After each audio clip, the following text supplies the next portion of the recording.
Hello, everybody. Welcome back to the Tin Man's Court channel. I'm your host, Jeffrey Tin Man Taylor, and today I'm kicking off my new Mr. Haunted Marathon. And this video is titled Three True Walking Home Stories. So, without further ado, I'm going to turn these lights off, move the camera up here for you guys, and let's get this reaction on the road to the bag, shall we? Okay, here we go.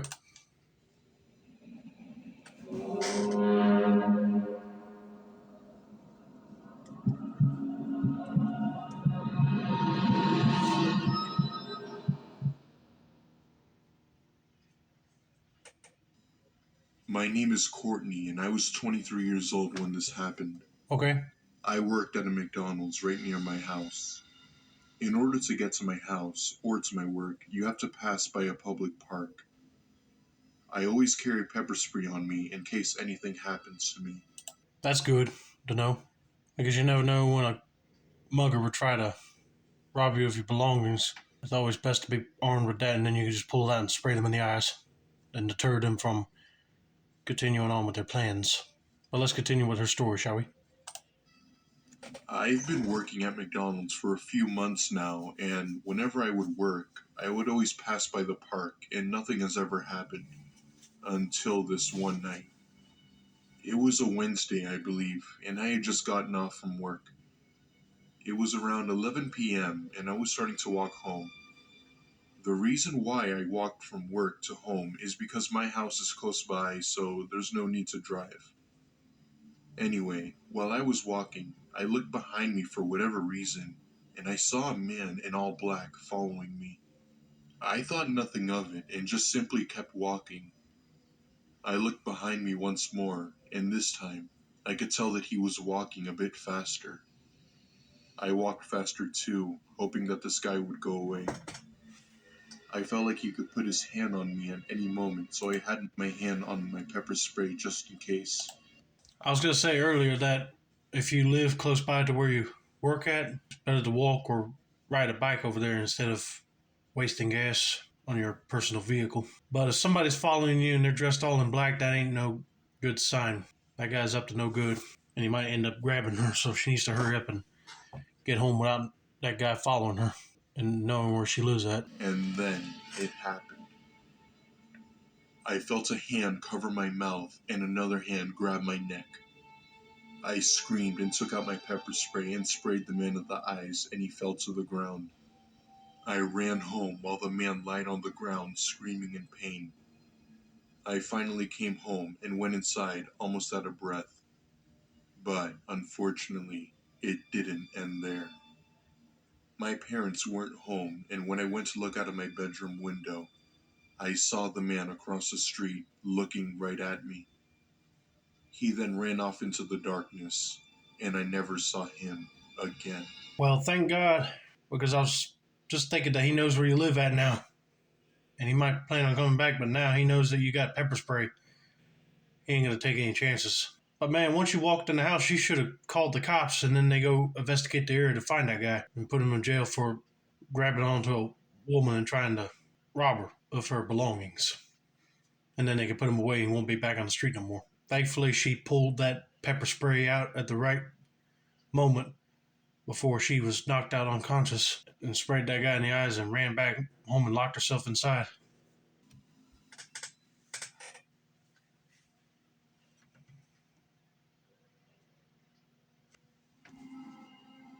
My name is Matthew, and this is the most horrifying experience I've ever had.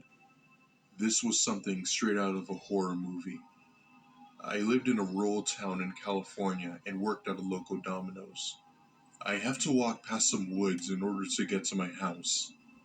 I've been working at Domino's since I was 17 and I am now 19. I have also been walking past the woods and nothing strange has ever happened to me. Until today.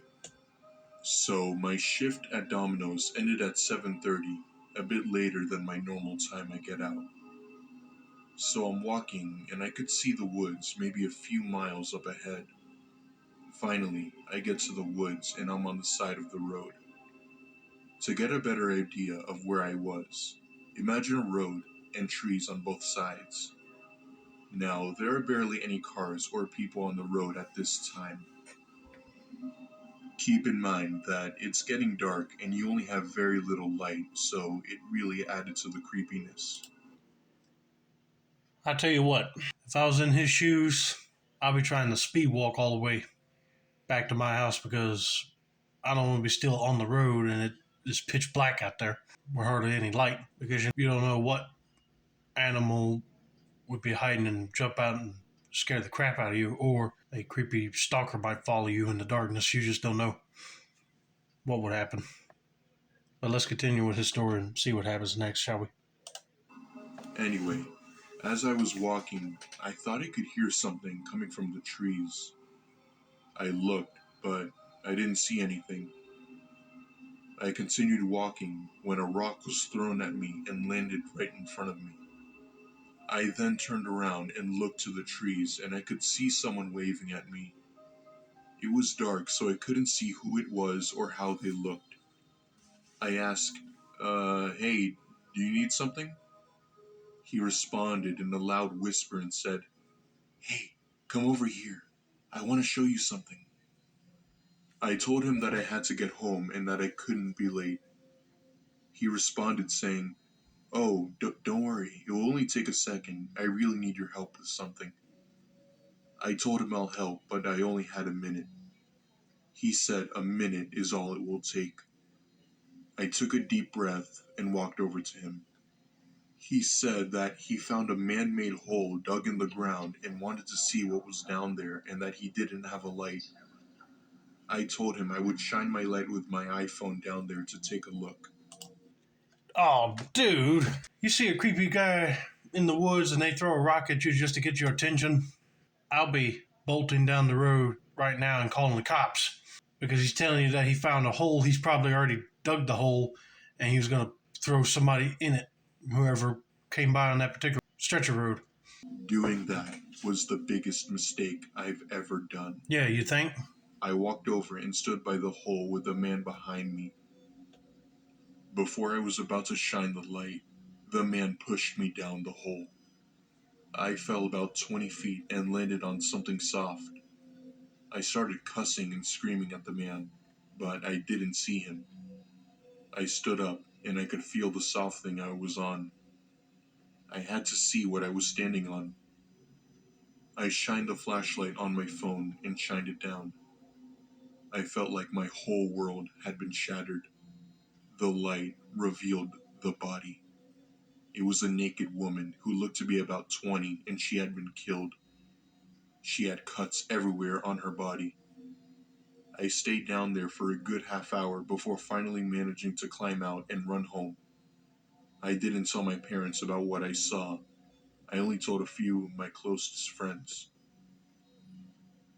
I would have still told my parents because then they would have called the cops and went out there to that part of the woods to investigate. Maybe get that girl's body out of that pit to help solve a murder.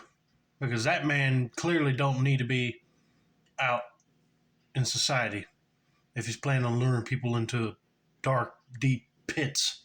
But I'm just glad he was able to find a way to get out of that pit without falling back into it.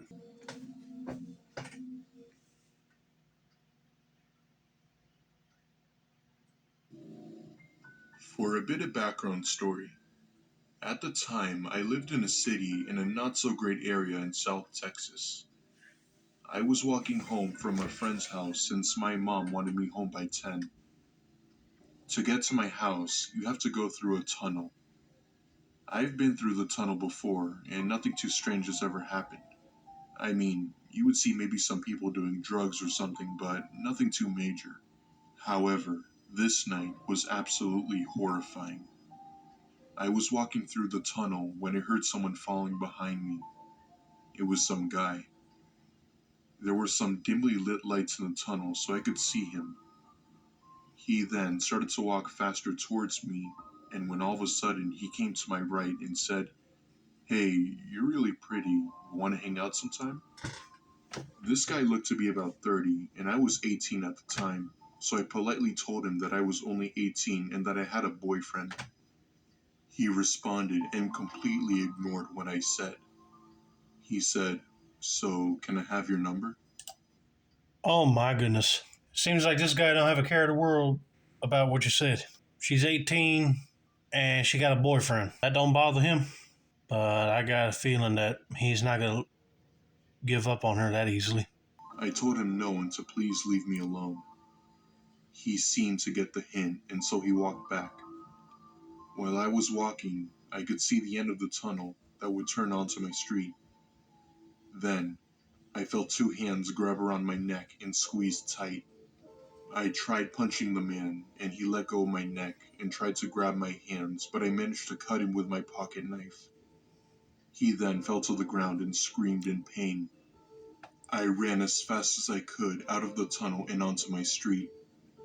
I then lost him and walked to my house. When I got inside, I fell to the floor, bawling my eyes out. I explained to my parents and they called the police, but they couldn't find the guy. I now carry pepper spray on me and my boyfriend sometimes walks with me through the tunnel. I haven't seen that man since, and I hope I never do.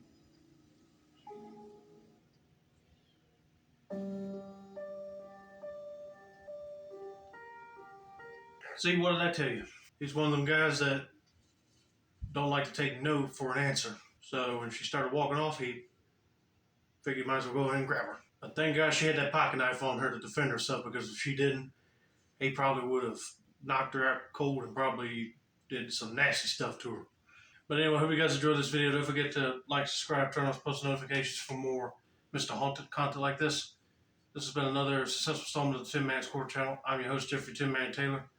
I said that's a wrap, and have a nice day, y'all.